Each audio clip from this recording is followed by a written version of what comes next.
به نام خداوند بخشنده و مهربان. همدیاران عزیز،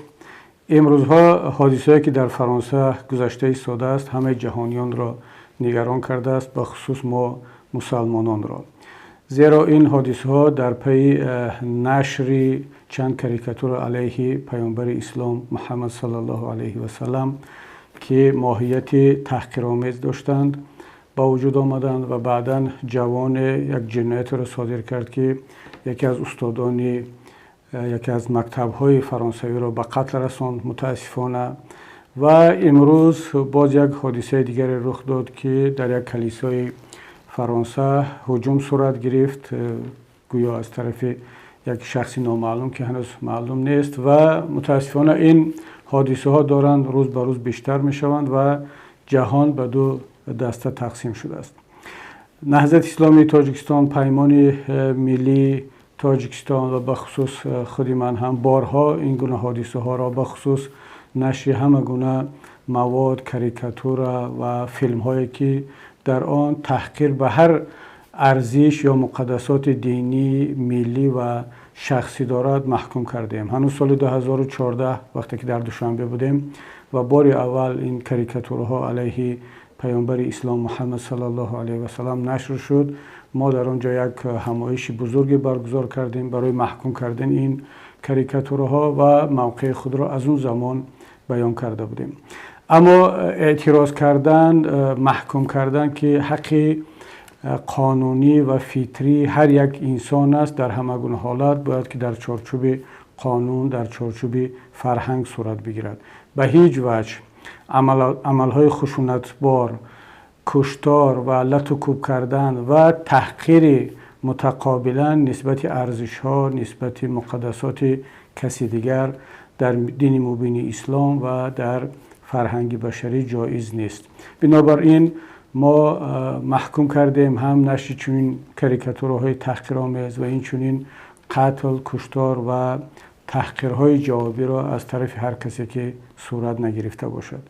امروز جامعه جهانی متاسفانه به دو دسته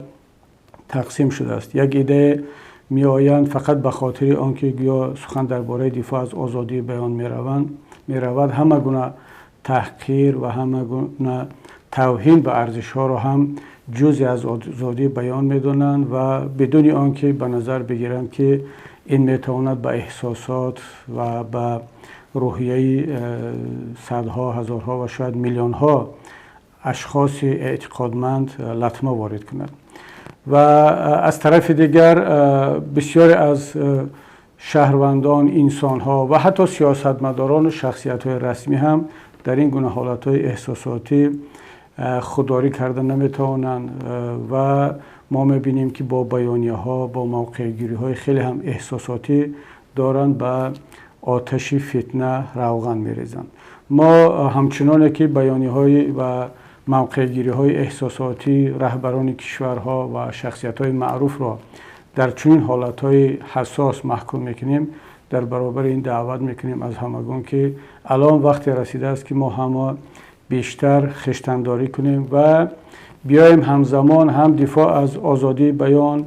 از آزادی مطبوعات داشته باشیم و این چنین دعوت کنیم که هیچ کس نباید به احساسات، به مقدسات و به ارزش‌های دینی و اعتقادی کسی دیگر توهین کند. الان و این شب روزها وقتی آن رسیده است که ما باید همدیگر فهمی، مکالمه و گفتگو را بیشتر کنیم. به جای تحقیر کردن، به جای سنگ انداختن، به جای آنکه یکدیگر را متهم کنیم و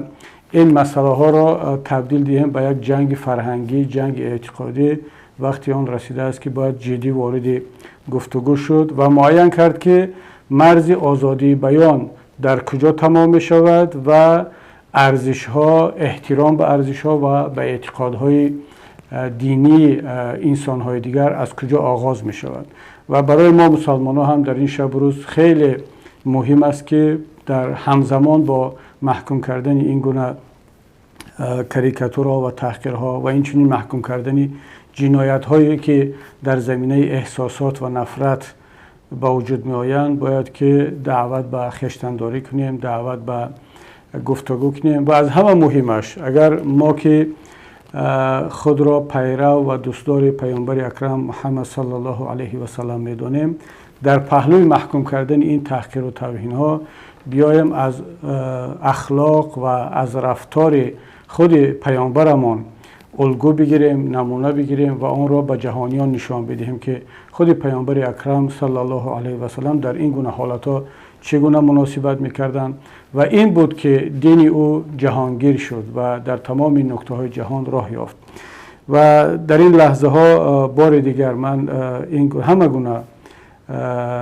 تحقیر و توهین به اعتقادات مردم را نوابسته از آن که از طرف کی صادر می شود محکوم میکنم. باز تکرار میکنم که ما این کار را سال 2014 هنوز کرده بودیم در کاریکاتورهای اول و باز هم اگر هر زمانی هر وقتی که چنین تحقیر و توهین به ارزش‌های دینی مردم، خواه مسلمان باشد خواه مسیحی، اگر رخ بدهد ما محکوم خواهیم کرد و همزمان همه گونه عمل‌های خشونت آمیز و بخصوص بیانیه‌ها و موقع‌گیری‌هایی که علیه دینی خاصه یا ارزش‌های خاصی هست از طرف کسی هم که صادر نشده باشد محکوم میکنیم و مردم رو دعوت میکنیم که در چنین حالات‌ها بیشتر از گفتگو و مکالمه استفاده کنند. خداوند نگهبان شما باشد و دین و ارزش‌های ما و شما را همیشه در پناه خود نگه داشته باشد.